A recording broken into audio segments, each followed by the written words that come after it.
Welcome back to the Real Talk with Michelle podcast. This is episode number 75, Real Talk with the new face of MS founder and my sister, Monica Tucker. Monica, welcome to the show. Hello, everyone. Hey, how are you? I'm good. I always give guests like a second to just come in and say something about themselves before we hop right into the interview. So tell the listeners a little bit about you. Well, I'm Monica Tucker, and as Michelle mentioned, I am the founder and creator of the New Face of MS. The New Face of MS was started because I wanted to be able to get the word out about individuals who were similar to myself, whereas when I first got started, when I first got diagnosed or was diagnosed with MS, I didn't tell anyone. I didn't tell my family. I only told my immediate family, but I didn't tell the rest of my family. I didn't tell my friends or anything like that because I felt like I would be judged. And so I kept it like it was a secret, and I held on tight to it for dear life for going on for the better part of 3 years, pretty much. The only people that actually knew were my immediate family, and I kept it like that close and dear to me. So I created the New Face of MS so individuals would be able to share their stories with me and share their stories with others. So, we can all come out and, of course, come out of hiding with the fact that we have MS. Yes. Okay. So you started the New Face of MS after your diagnosis, and you've been living with MS for the past few years. Tell the listeners exactly what MS is. Multiple sclerosis is an unpredictable disease of the central nervous system, and it basically disrupts the flow of information within the brain and between the brain and the body. And so it impacts the brain and the spinal cord, which makes up the central nervous systems and basically controls everything we do. And so I was diagnosed with a form of multiple sclerosis or MS. I was diagnosed with relapsing remitting MS, which basically, to just make it kind of short and brief for you, it's a form of MS that comes and goes. So you could have symptoms that come on and, at a certain time, depending on if you're stressed or, how your body is reacting to certain things. And so you could have an episode to come on at that particular time. And then once the episode is done, it goes away and it may not come back for a while. And so that's what relapsing remitting MS is, and so that's the form of MS that I have. If you are comfortable, which I ask my guests to, like, if it's any points where they don't feel comfortable, they do not have to answer the questions. But you were diagnosed with MS a few years ago. Can you talk about the day that you found out about the diagnosis?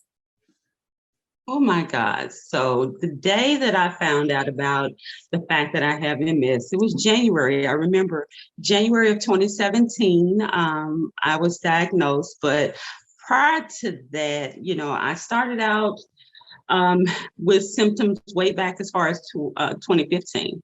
Okay. I started a new position, and my position was very demanding and very stressful, and I had a lot to learn in the beginning. So life for me at that time was very demanding. And so just kind of going back to that particular time period, the trunk of my body went numb. Mm-hmm. So the trunk was numb. And so I couldn't feel anything. I could pinch myself as hard as I could. I couldn't feel anything. And then I was also having what is called Lemur's signs. And that's where, if you hold your head down, your whole body from your neck or from your neck to pretty much the bottom of your spine kind of gives you some type of electrical impulses. And so that was happening pretty often for me. And so I went to the doctor. And so, because I was working at a medical company at the time, and so my manager gave me the name of a neurologist. So I went to see that person. And so, he took some x-rays and everything and told me, oh, well, you have a pinched nerve. And so I said, okay, pinched nerve, that's something that I could deal with at the time.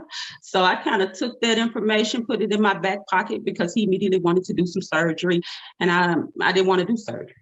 And so I said, okay, so I kind of put that in my back pocket, left the doctor's office with that information. And then back in, mid 2016, Okay. mid 2016, my job was, at that time pulling my hair out every few minutes because I had deadlines, I had reports, I had things that had to get done. And so then my left leg was going intermittently numb at that particular time. And so it was causing me a lot of stress when having to walk, and it would happen at inopportune times, whereas I'm just getting off of the elevator and then all of a sudden my leg just goes numb. And I was having instances where I almost fell every time because it would happen. Off guard for sure.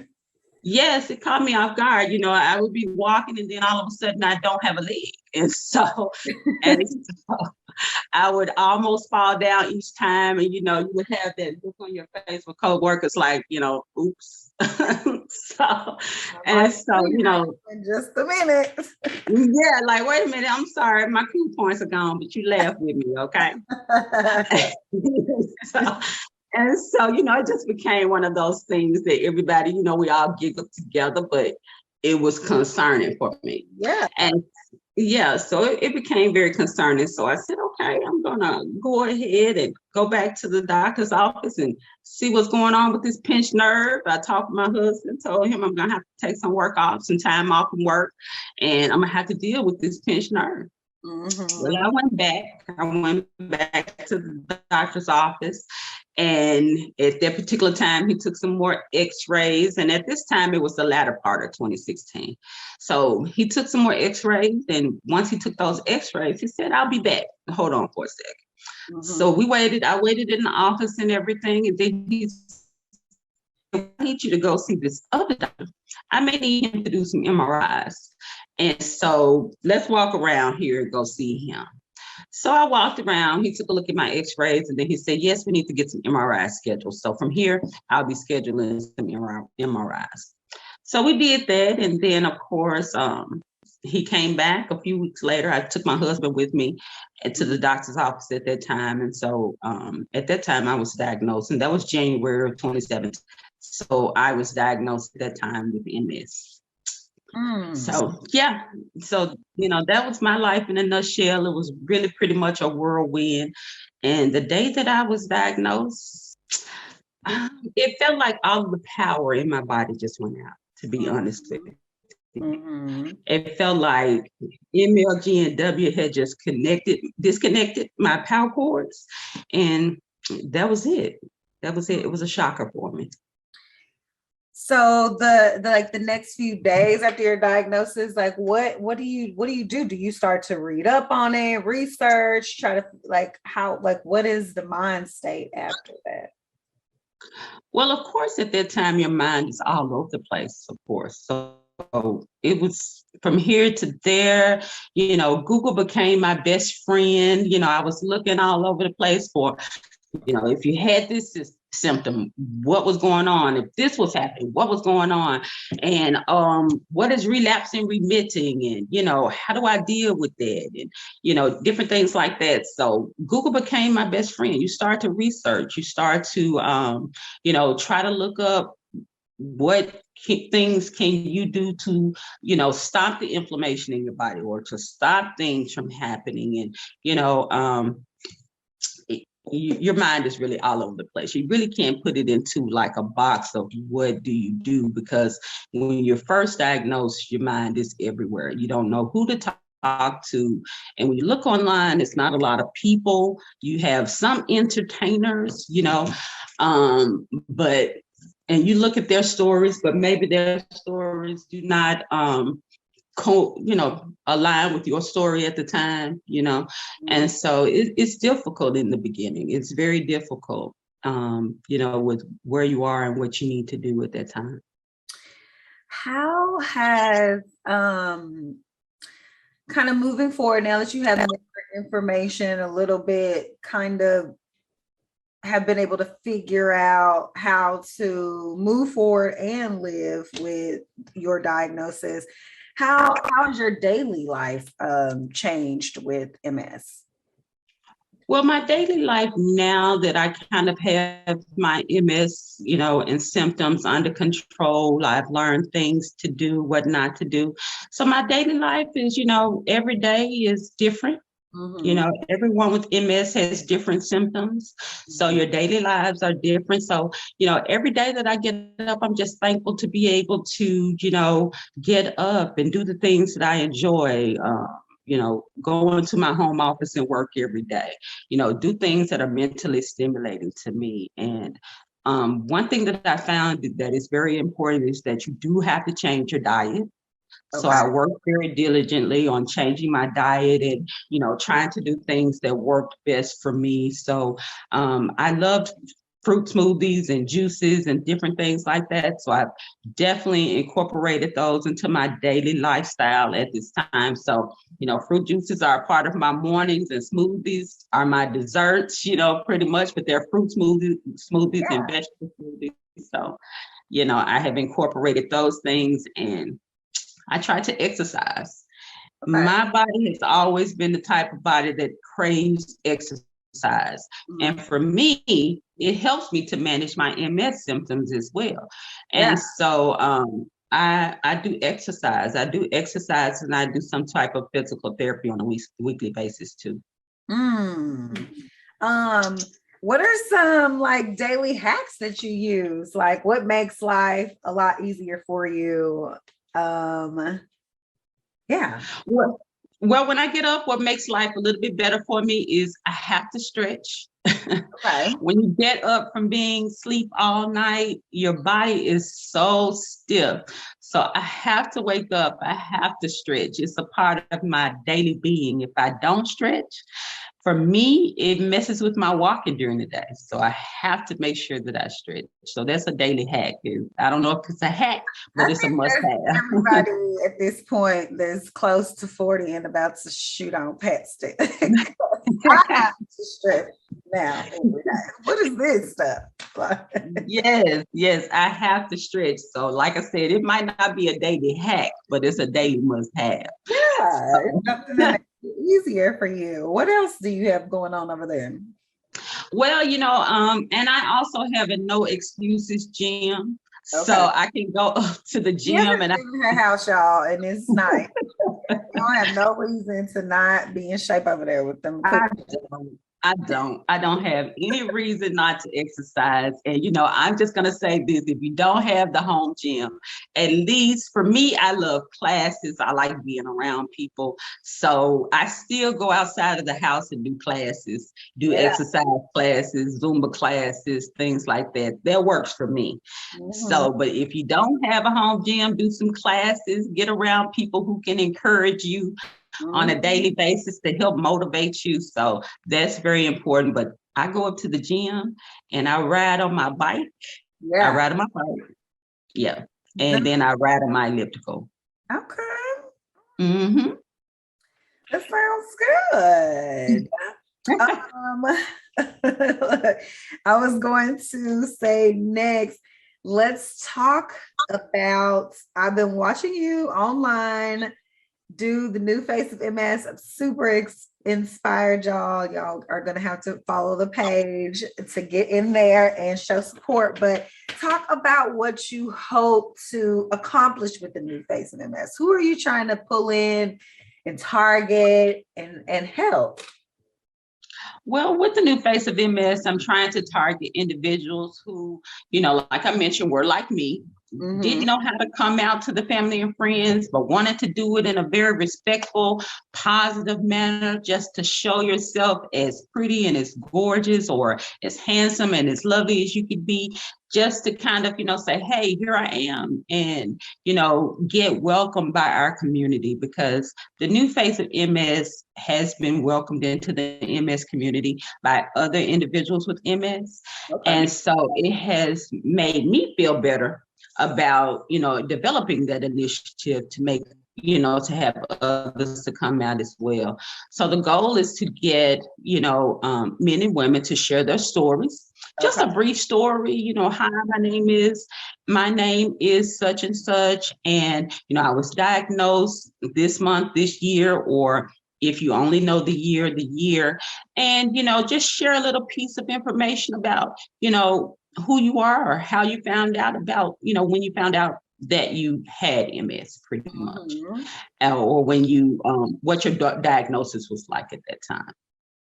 So that's the goal of the New Face of MS, is really just to build a community of others such as ourselves, just to, bring awareness and to motivate others to do the same. Yes. Talk a little bit about like support systems. Do you find I know your husband is like a big help to you. Like, will the New Face of MS also be for people who are in support of, or like maybe caregivers too? Yes. Yes. And it's also for, family members, friends who support us as well, because supporters and friends and family are very important. We have to have those types of connections if we're just going to be able to, live this life as well. So like you mentioned, my husband is a great supporter. I tell everyone that, pain is real with MS. I know the doctors say that, pain, you shouldn't have much pain with MS. Is a symptom of something else, but pain is real. Right. So anytime I have some type of pain, if I can say my pinky toe is hurting, well, I have a pinky toe massager when I get home. Or my foot is hurting. Well, I got a foot massager when I get home. So, he has been a really good support system and motivator. If he feels, that something can help me, he will, bring that suggestion to me and say, hey, try this, see if that works. And then, of course, I have family members such as yourself, Michelle, who motivate me to, of course, continue to be happy and not get in a depressive state or, get in my own mind about things that I have going on. So you have certainly helped me in that way as well. And, my friends, of course, motivate me also, because they tell me, girl, let's get out. Let's go do something, get out that house, honey. And so, I'll say, well, I can't walk up the steps, but don't worry about it, because we'll pick you up and carry you. Girl, So, they have to try to figure it out. They will pick her up, y'all. yeah, so my friends will pick me up and get on both sides, and I wouldn't even have to walk if I needed to. But, friends and family members and supporters are very, very, much needed within our environment as well. Yes. Well, this is good to hear about and talk about.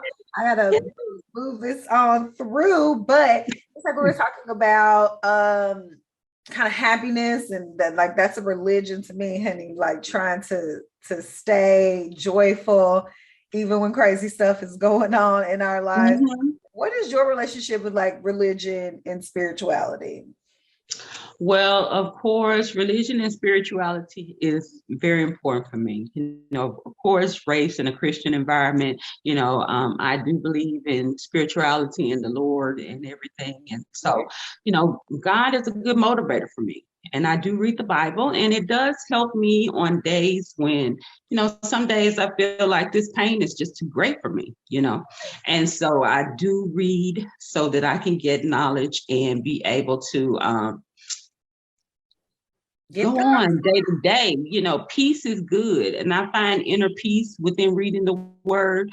And so, when finding that inner peace, you can fight whatever battles you have to fight when you find the inner peace within yourself. When nothing else can make you upset. Man, Girl, you won. Like you win in life. That's what we tell people. When people really can't get to you, or stuff can't really make you mad at you, like you went next level. Like you on another part of the journey. Yes. And so, and I also do meditate. I meditate as well. It's a good way for me also to be able to find peace. I'll get in a nice quiet place and just focus on me, because of course, I have a business. I have other things that's going on as well. And I'm married. I have to find some inner peace time for myself. And so to meditate really helps me also. I meditate in the word, or I just get somewhere and be quiet and just meditate. zone out. And that's the best feeling ever, y'all. Just to be able to just kind of focus in on yourself. And quiet the mind, because the mind is the thing with this. It basically everything that's moving through there is this much of this little tiny percent true, and the rest of it you just make it up. Just making up.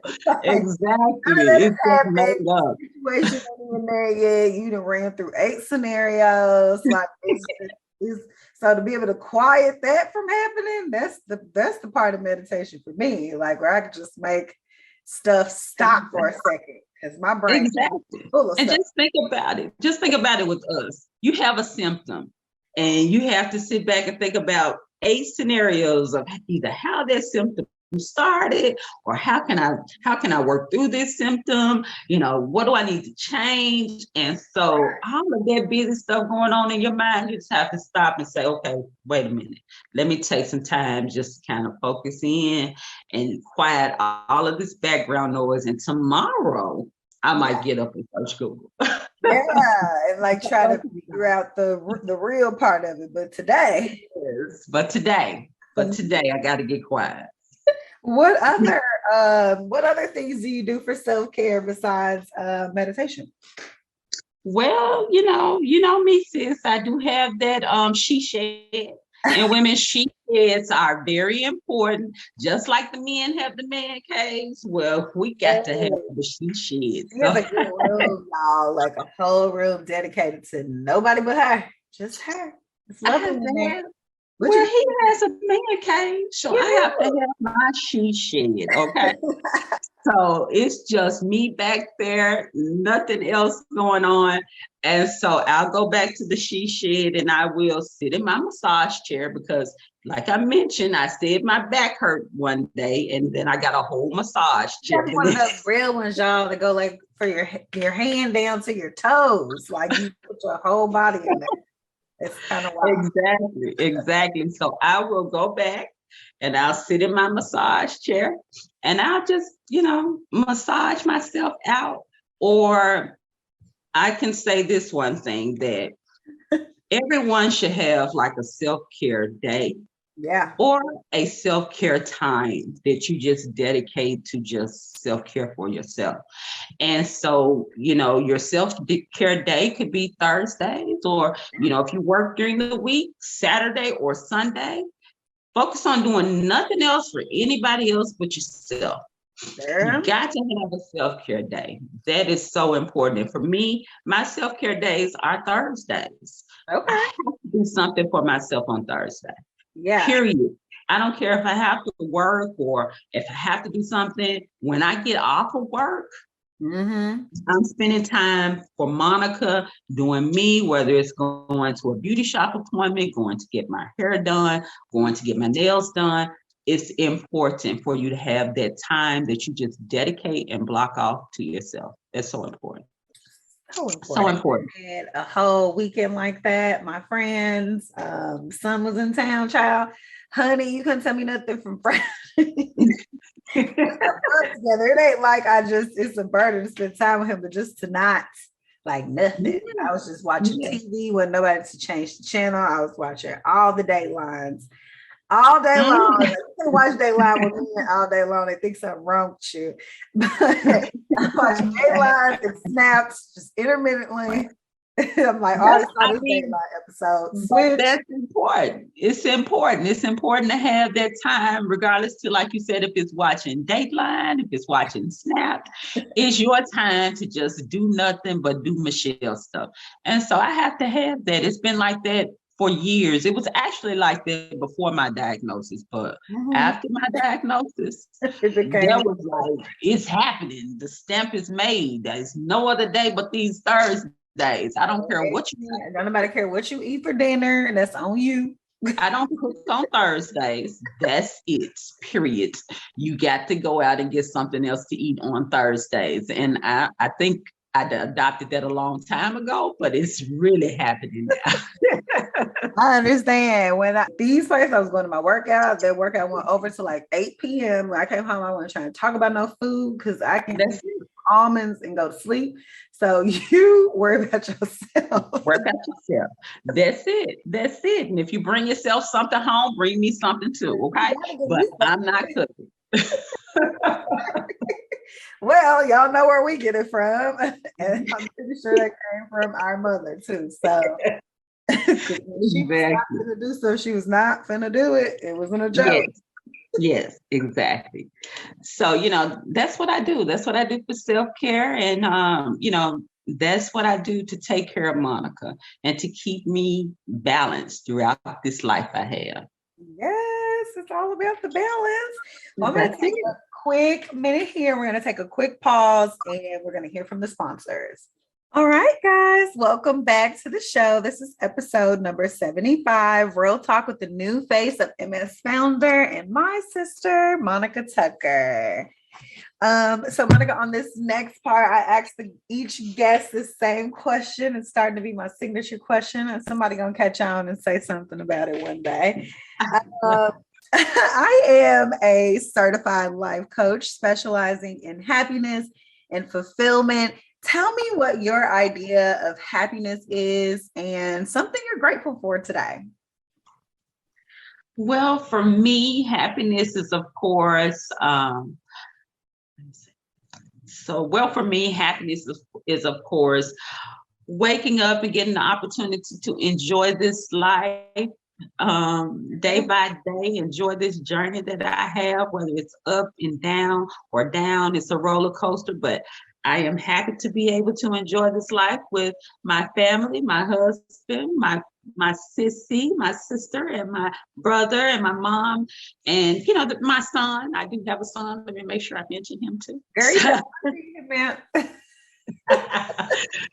But that's happiness for me, being able to manage my MS and to be able to get up and enjoy life every day. That's happiness for me. Yes. And so, what was your second part of your question now, hon? What's something you're grateful for today? I am grateful for today. I didn't wake up with any pain. I was in expectation of doing this show, girl. So, I am grateful for peace, inner peace. I am grateful for inner peace and just being able to have that is very important for me. So I'm grateful for that and grateful for family. Amen. Today, I'm grateful for, I feel like every time I get to this part, I'm always just grateful to be able to share space with people that have agreed to come on here and share a story with me or anything. I'm just glad, like, this is my sister, y'all. I've had a podcast and I haven't had my sister on here. So I'm grateful my sister is here, is talking, woke up pain-free, because I think about you a lot. Yes. All the time. Yes. Yes. So I'm grateful that you woke up and you didn't have any pain. And it's a sunny day. It's been ugly in the south. And we got some sunshine. We don't know how to act no more. Whew. Okay. It's sunny here too. Yeah. So, hey, I might have to get out with my cane today, but I will have to get out and take a walk. But like a second, that's what I said. I was like, let me do this little bit and I'm probably going to go back outside and do something, child. Go for but that will close the show. Thanks guys for tuning in again. Monica, tell the listeners how they can find you online, your website, your socials, and I'll also include them in the show notes too. You can find me at the New Face of MS. It's the New Face of MS on Facebook as well as on Instagram. Okay. And on Twitter, it's the New Face of MS 1. Okay. On TikTok, on TikTok is also the New Face of MS as well. That's easy. I'll include links to all of this also in the show notes for everybody who wants to find it. You better follow it if you know me for real. That's a real threat, they know. So you should be getting some followers soon. Again, guys, thanks so much for tuning in to the show. This is episode number 75, Real Talk with the New Face of MS founder, Monica Tucker. I'll talk to you guys again soon. Bye.